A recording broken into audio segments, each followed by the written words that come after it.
Zdravo poslušalke in poslušalci, bralke in bralci Večera. To je dnevno informativni podcast Večerje zjutraj. Veseli smo, da ste v naši družbi. Danes je sreda, 18. februar 2026. Moje ime je Mitja Sagali. Katere teme izpostavljamo tokrat?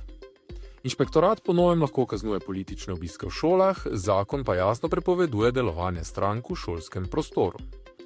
Mariborska kriminalistična preiskava, milijonski tokovi denarja, fiktivni posli in slovensko-nemška bančna povezava. Napačno postavljena cena nepremičnine kot najdražja prodajna napaka. Zakaj oglaševane vrednosti pogosto močno presegajo končno dosežene cene in kako trg kaznuje nerealna pričakovanja. Naročite se na podcast, da boste obveščeni ob izdaji naslednje epizode. Vse skozi smo z vami na vecer.com. Uradni začetek predvolilne kampanje je tik pred vrati, a stranke so že lep čas dejavne na terenu. Da so obiskali eno izmed slovenskih gimnazij, so se nedavno na družbenih omrežjih pohvalili člani podmladka stranke SDS. Predsednik podmladka Luka Simonič je v pogovoru za zadnjo sobotno prilogo Večera povedal, da so bili v tamkajšnjem dijaškem domu na povabilo dijakov. Priznal je, da so se dijaki na dogodku tudi včlanjevali v stranko in dodal, da so se druge šole, ki so jih nameravali obiskati, zdaj potegnile nazaj, zato obiskov po šolah ne načrtujejo več. Pojasnil je še, da so na isti gimnaziji odpovedali že potrjeno soočenje vseh političnih strank. Z menoj je novinarka Franja Žišt, ki se je poglobila v to tematiko. Zdrav, Franja. Ali je bil podmladek SDS edini, ki je v tem času obiskal katero izmed šol? Ja, zdravo. Podmladek Slovenska demokratska mladina ni bil edini. Tudi v stranki Resnica so se pohvalili z obiskom ene izmed srednjih šol v Mariboru. Že res, da se z obiskom šol pohvalijo tudi nekateri drugi politiki, denimo predsednik vlade ali kateri od ministrov, a ti šole obiskujejo v skladu s svojo funkcijo in ne kot predstavniki strank. Kaj pa o obiskih politike v šolah pravi zakon? Zakon o financiranju vzgoje in izobraževanja je v 72. členu jasen in pravi, da je v vrtcih in šolah prepovedano delovanje političnih strank in njihovih podmladkov. Z obiskom političnih strank v šolah se zdaj ukvarja šolska inšpekcija. Kaj sledi in ali lahko pričakujemo kakšne kazni, če bo inšpektorat ugotovil kršitve? Inšpektorat za šolstvo je v zadnjem obdobju prejel 3 pobude, pri čemer pa gre za enak dogodek in domnevno kršitve v istem zavodu. Torej v vseh 3 primerih prijave gre za dogodek, ko je podmladek SDS obiskal gimnazijo v okolici Ljubljane. Vloga inšpekcije se je z letom 2026 na tem področju spremenila.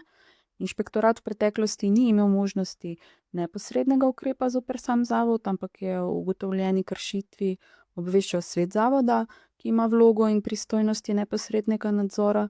Od letošnjega leta pa ima inšpektorat v takšnih primerih možnost izreči upravne ukrepe. V primeru nespoštovanja teh ukrepov pa lahko pride tudi do globe v višini 500 evrov. Torej zdaj vse v rokah šolske inšpekcije. Hvala, Franja, za vsa ta pojasnila. Minuli petek smo poročali, da so kriminalisti na območju policijske uprave Maribor izvedli več hišnih preiskav zaradi suma storitve kaznivih dejanj s področja gospodarske kriminalitete.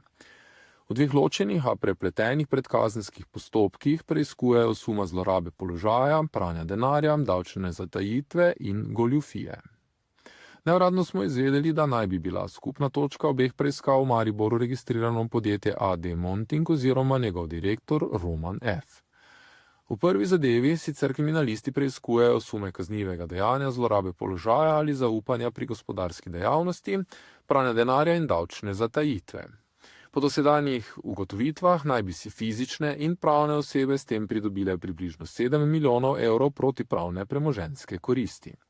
Ta predkazenski postopek teče zoper 2 fizični osebi in 2 pravni osebi, usmerja pa ga specializirano državno tožilstvo.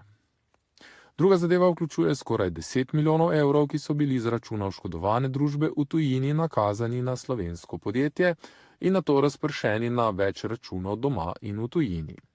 Po neuradnih informacijah naj bi bil v prenos denarja vpleten tudi bančni uslužbenec, ki naj bi izgubil službo.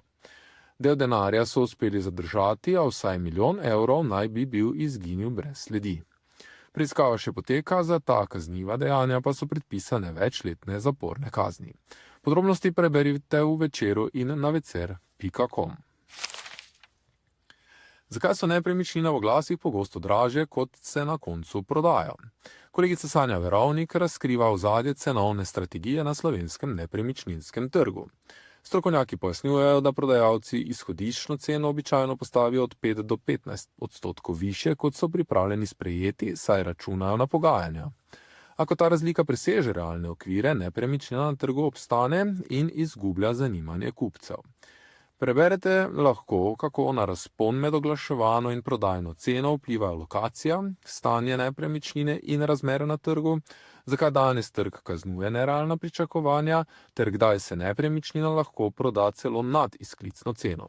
Zato je dobro imeti v mislih, da pravilno določena izhodiščna cena ni le taktika, temveč odločilni dejavnik za hitro in uspešno prodajo. To je bil Večer zjutraj 18. februarja 2026. Z vami sem bil Mitja Sagaj. Preden se poslovimo, morda še opomnik, danes popoldne ne spregledajte novega predvolilnega soočenja, ki ga je kolega Tomaž Ranc tokrat pripravil s poslanko Levice Natašo Sukič in s poslancem Nove Slovenije Janezom Ciglerjem Kraljem. Kakovostno novinarstvo lahko podprete tako, da se naročite na tiskani spletni Večer, postanete naš sledilec in bralec na družbenih omrežjih, naročnik naših podcastov in newsletterjev.